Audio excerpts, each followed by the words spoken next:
Psoriatic arthritis is an autoimmune disease, meaning the immune system decides to attack, in this case, joints, but also skin, causing psoriasis. From a joint point of view, it manifests as joint pain, stiffness, and swelling. It affects men and women equally, and while it can have onset at any age, between 30 and 60 is most common. Psoriatic arthritis is not that common. It affects about 0.1% of the overall population. For comparison, rheumatoid arthritis affects 1% of the population. But about 10% of people who have psoriasis may get psoriatic arthritis. So it's actually very common in the population of folks who have psoriasis. However, on that note, we should be clear of what that association in terms of timing is between psoriasis and psoriatic arthritis. So for the majority of people who will get psoriatic arthritis, they will have psoriasis before they developed the inflammatory arthritis part of it. However, that's not the case for everyone. About a third of patients will get arthritis first, and about 10% will have them onset at the exact same time. Now, for that third of patients that the arthritis onsets before psoriasis, depending on how it manifests, which joints are involved and so forth, and we'll show that in a second, it may not be that straightforward to know if this is psoriatic arthritis as opposed to a different form of inflammatory arthritis. Fortunately, treatment options are pretty similar at the beginning, so we can still treat it quite effectively. As I said, psoriatic arthritis can affect joints in a few different ways. So there's different patterns of involvement in psoriatic arthritis, which is a little bit different compared to some other types of inflammatory arthritis. So psoriatic arthritis can manifest as just a few joints. So you might have, say, 2 knees and a hip involved, or a wrist and 1 joint and a finger. It could just be a few. Uniquely, it can affect the joints at the very end of the fingers. They're called the DIP joints, or distal interphalangeal joints. This is distinct because there aren't a lot of forms of inflammatory arthritis that do this. That's not to say psoriatic arthritis always does it. It doesn't. But if you have swelling in the distal joints there, often you want to think about psoriatic arthritis. It can look like rheumatoid arthritis. So it can have a very similar pattern to rheumatoid arthritis. It could also have inflammatory back involvement, so to have spine involvement, similar to ankylosing spondylitis. That's unique compared to rheumatoid, because rheumatoid generally does not affect the lower back. So if you have a patient who has a picture that looks like rheumatoid, but has inflammatory sounding back symptoms, that might be someone to think about psoriatic arthritis as well. And if not treated well, the way deformities can happen in joints can be very unique, where you can have the fingers telescoping on each other with bone resorption, which has a very unique look to it. Fortunately, we don't see that very often anymore. But these are different patterns that we see. Regardless of the joint, there's joint stiffness, particularly in the morning, usually lasting at least an hour. There's joint pain, and swelling, fluid that is built up in the joint, which essentially is what is causing the pain and stiffness. Some other unique features of psoriatic arthritis is it can cause something called dactylitis, or otherwise known as a sausage digit. Rather than just the joint being swollen, you can have a tendinitis with swelling as well, which essentially then makes the entire joint, the entire finger or entire toe, look swollen as opposed to just the joint, and you can see that here. And while not unique necessarily to psoriatic arthritis, you could see this in psoriasis as well. You can have nail findings, and we show some pictures of some of the typical findings here.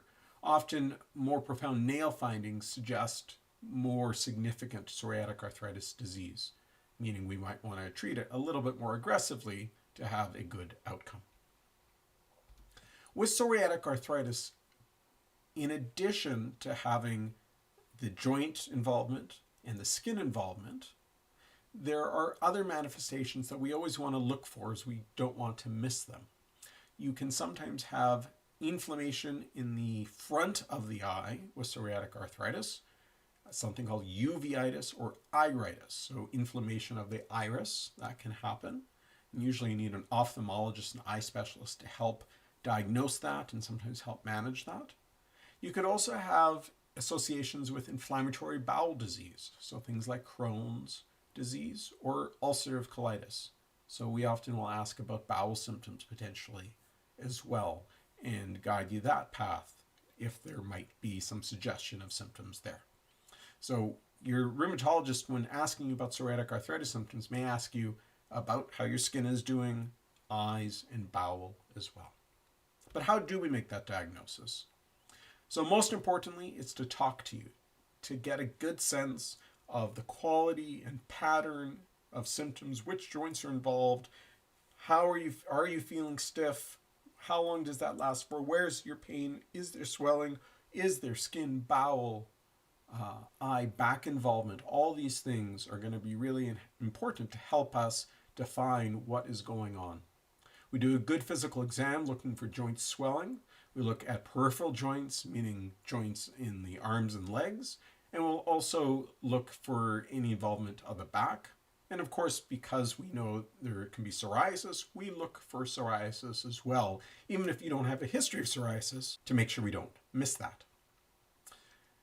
While we do blood tests, there's no definitive test for psoriatic arthritis. So there's no blood marker that we can do where if it comes back positive or negative, that we'll know definitively that you have psoriatic arthritis. Some individuals may have elevated inflammatory markers, although those aren't specific to psoriatic arthritis and can in fact be normal in someone who has psoriatic arthritis. And we'll also do x-rays of some of the impacted joints.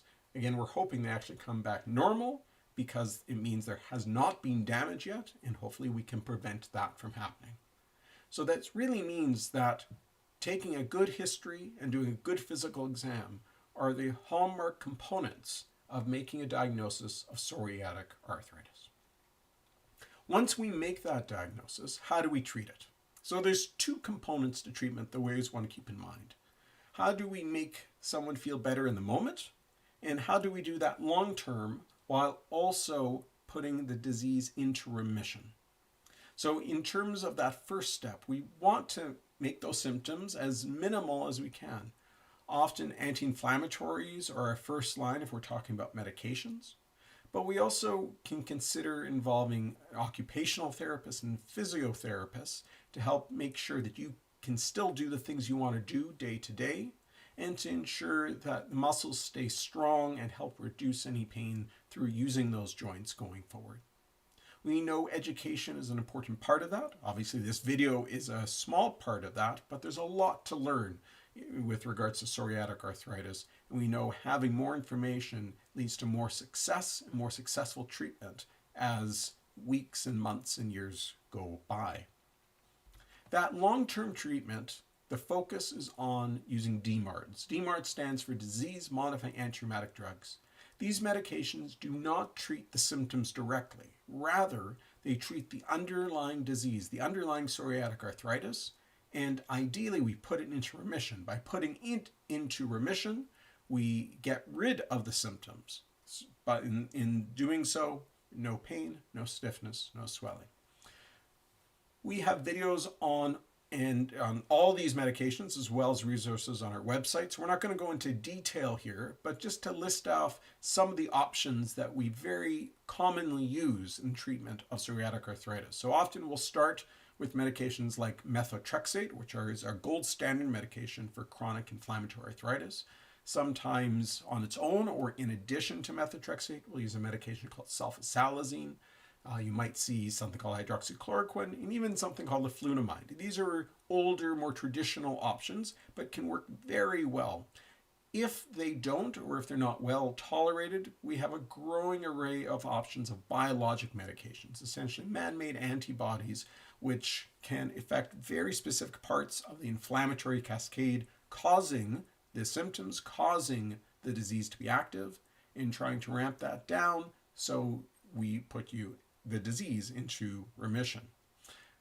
The nice thing to know about these medications is most will also treat the psoriasis. So if we're successful, we're hoping not only to treat the psoriatic arthritis, but also the psoriasis. And they may help treat some of the other manifestations if you have them as well. So things like that eye involvement or bowel involvement. They don't all work as well, and sometimes we need to work with other specialists to make sure that we can get you on the best medications that work for the right combination of conditions that you have.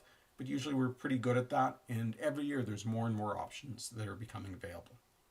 So as I've alluded to, our goals of treatment are no pain, no stiffness, no swelling, to do the things you want to do every day, and to prevent joint damage from happening.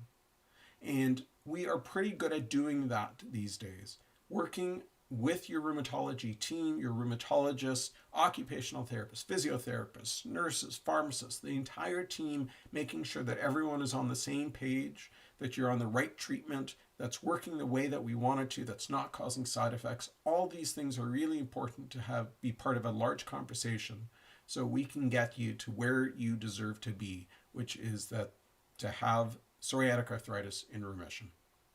To learn more about psoriatic arthritis, all these treatment options, and everything more with regards to rheumatology, feel free to watch any of our other videos or visit us at our website at albertarheumatology.com.